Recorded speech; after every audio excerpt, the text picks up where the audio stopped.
Hello everybody, my name's Yayla Roberts and welcome back to my YouTube channel. Today I have another Singer Reacts 2 for you, and yeah, this was one that was requested so much on my first Epica reaction video, Unleashed.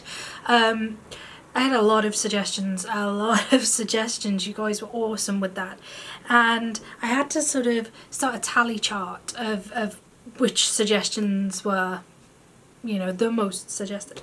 I'm saying suggested a lot. And this was the song that was the most recommended and it is Consigned to Oblivion. Now, some people were asking me to do the Live at Zenith one, and some people were asking me to react to just the studio version. I've decided to react to the Live at Zenith one because as a singer, it's, you know, it's not too difficult to get perfect vocals in a studio because you have all the post-production. If something goes wrong, you can just scrap it, start again. It's a lot more difficult to get those perfect vocals when you're doing things live. So it is more interesting for me to see them doing these things live. So I've opted for the live one. So let's do this.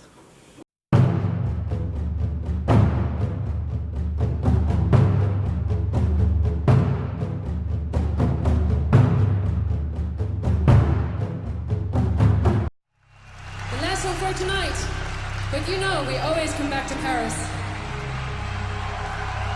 because we love Paris. Last one for tonight, everybody, you know the drill. Open up in the middle to create the wall of Epica.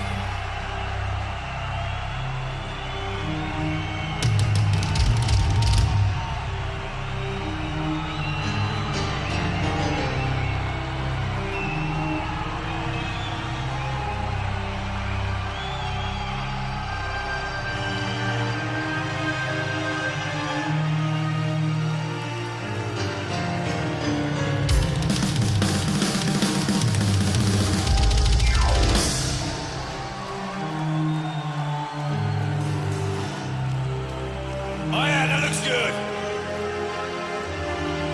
Later on, I'll count down from 3 before we go, alright? First, hold! Hold!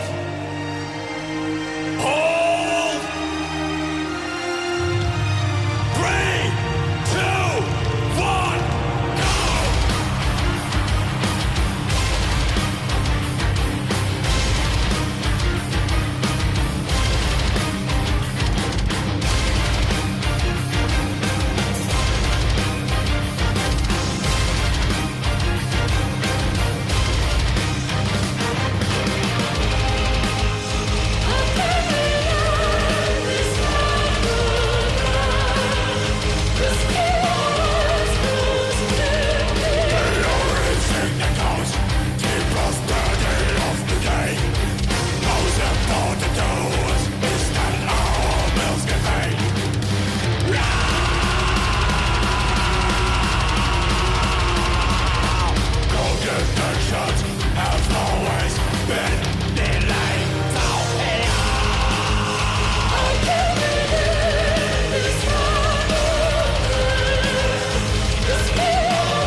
Try to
Hi everybody, that was a really long song again, and I noticed when I played back the Goes Love Score that when I said that, oh, it's a really long song, it came across like I was like, I hate long songs.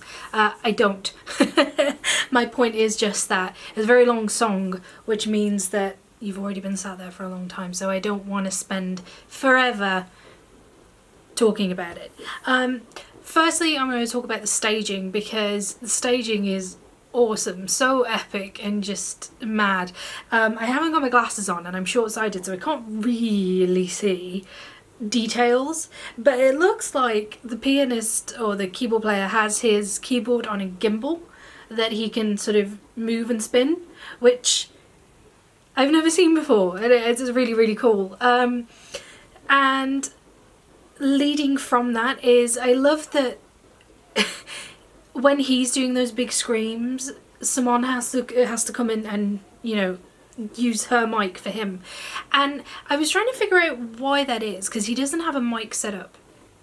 And he doesn't appear to do any other vocals throughout that song. So I'm wondering whether he does that scream on the album as well, or whether he's just doing it live, because if it was for the male vocalist to do it live would hurt his voice too much and he wouldn't be able to do the rest of the song. So I'd be interested to find out about that, because those kind of screams, they are like, there's ways you can do it and techniques you can use to do them without ripping your voice to pieces, but they do still hurt, especially if you're going to be doing as much sort of growling and screaming as that male vocalist was. So yeah, I do just wonder if it was that he never does that, or whether he just doesn't do it live because it would put too much strain on his voice and he wouldn't be able to do the rest of the performance. Really cool. As you guys know, I've said before, I'm not a huge fan of screaming. At the start, I say screaming, death metal vocals. I'm not a huge fan of that kind of really, really growly, screamy death metal vocals. At the start of the song, I didn't mind it at all. I thought it needed to be there. It was necessary to add that drama and the emotion that the song was trying to convey. And I thought it's in perfect balance with just the music and Simone singing this beautiful operatic stuff that she was doing. So yeah, don't mind it. Cool, great. I couldn't imagine the song without it. That last sort of 2-3 minutes though, it was just a bit much for me. You know, that's just me. That's just me. Everyone's different. As for Simone, I mean, she looks stunning. Let's just get that out of the way, as always. But vocally, when she starts singing at the very start of the song, that has, I mean, she's probably done it so many times that she's comfortable with it now, but that must have been quite a nerve-wracking thing to do the first few times she did that song live, because it's not an easy thing to pitch, but it's just that it's quite an odd note to start on. You don't normally sort of, oh sorry, stutter. No, you don't normally start on a note that's sort of that kind of, in that kind of space. I don't really know how to explain it. The music doesn't sort of help her either. I mean, the music is very much doing something quite different tone and feel wise to the note that she comes in for that melody. So it was extremely impressive to me that she not only managed to come in like that the first time, but that she continued to do that throughout the song. Love obviously these operatic vocals she does, and she does it so easily. I don't know, I should have a look really. I'm not sure if Simone has been classically trained or lyrically trained vocally, but she definitely is very, very comfortable in this operatic headspace, you know, where you're singing with this sort of very big, open sounds, you know, sort of right in your head, and she's very comfortable there, and you can tell because it all just sounds so smooth and so balanced, and just she knows where those notes are. She knows her instrument and she knows where, you know, it's hard to explain, but as a singer you feel a note, you don't just sing it, you feel it. And You know, chest and head voice are most notably called that because when you're singing in chest voice, everything sort of feels very here, or sometimes kind of here, and head voice feels up here, sometimes at the back of your throat. And you'll have things that sound quite forward in your mouth when you're singing, and sometimes you'll sing and everything will feel like it's at the back. You have to sort of learn where those notes feel, because this will have helped her obviously pitching that note at the very start as well, because if you know where it feels to do that, then instead of you having to sort of go and sort of like, well, there I am, right, that's what I need. Instead of you having to do this sort of climb, you can just come straight in with your because you know where it is, you feel it, you know where it is, and you can just go, right, I need to go there. Simone just does that. She just knows. She knows. She's so comfortable in this headspace, and she just knows. She knows where her notes are, and she knows where she needs to go. And it's really impressive to watch. What was nice as well is that at the end of the song, she has that sort of small segment where she's actually singing in chest voice for a little while. And it's so nice to hear her singing in chest voice as well, because, you know, your tone is different in head and chest voice. It's always a slight difference. And she just has a really clean, sort of crystal clear tone when she's in this headspace, in this operatic sort of open way. But she can also sing nice and comfortably in her chest voice. It's still a little bit open, which I'm not saying is a bad thing. It's not a bad thing, it's just an observation that it still sounds quite open, which is why I wonder if she was, you know, classically trained as a singer and operatically trained, because it still has that open sort of operatic feel, even though it's in the chest. But yeah, it's beautiful, so it's great. Thank you for recommending Consign to Oblivion to me, everybody. I really enjoyed it so much. Not just the music and the vocals, which were stunning, but just those stage effects. I'm going to watch the video again with my glasses on so I can get a better look at that whole, you know, performance. But yeah, it's a great song, and I'm definitely feeling Epica. You know, the more I listen to them, the more I just think, yeah. And it's quite difficult for me at the moment because I want these reactions to be quite organic, so I want it to be the first time I've listened to these songs. And for me to do that, I have to hold myself back from listening to like loads of their songs, because otherwise there'll be nothing for me to really react to. So thank you so much to everybody that commented and got involved on my other Epica video, and for recommending this song. There have been so many other Epica songs recommended, and I promise you at some point I will get around to them, but I am going to space them out because I don't want every reaction to just be Epica. Same as all my other videos, please leave a comment if you have something you would like to add, if you have an observation you would like, or for these videos, if there is, you know, another band. I mean, not many people suggest other bands to me, but yeah, just if there's another band that you think, oh, if you like Epica, you're going to love these, then comment below and I'll try and get round to them. So that is it, guys.